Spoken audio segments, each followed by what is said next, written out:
Greetings, curious cats, and welcome to this short trailer for an upcoming episode entitled The Gods of Israel.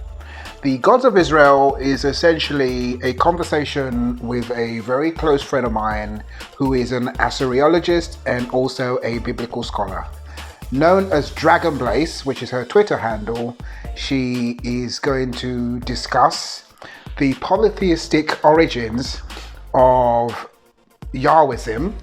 She's going to discuss the evidence that we have for the gods that the ancient Israelites worshipped before they adopted Yahweh.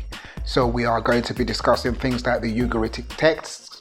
We are going to be discussing discoveries in Israel that relate to the Canaanite god El, which was the god that the ancient Israelites worshipped before they adopted Yahweh. We are going to talk about some evidence for Yahweh having had a wife or a consort.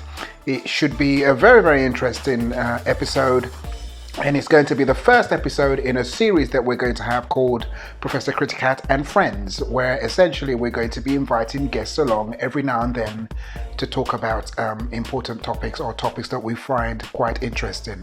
I hope you enjoy, and we're just going to leave you a little clip just to give you a taster of what is to come. Thank you.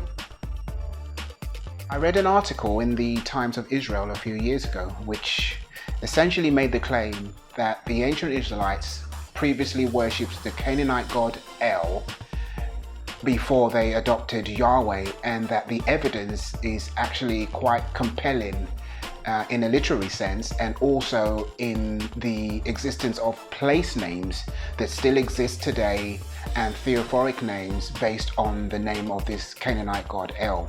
Would you like to comment on that, please? As the Israelites separated from the other Canaanites during the Late Bronze collapse, it's only natural that they continued to worship the Canaanite gods, the most important of them being El.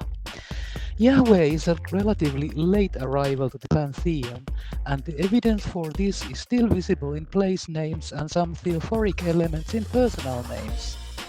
Personal names such as Yismael, God hears, Gamliel, recompense of God, this is the same name as Gamaliel of the New Testament, and in place names such as Migdael, Tower of God, Nahal El, Wadi of God, and Peniel, Face of God.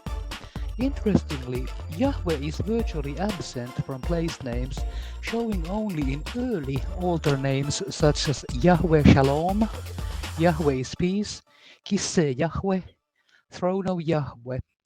There are a lot of personal names ending in Yahu or Yah, never the full name Yahweh, but these naturally are of later era. Not like this we did.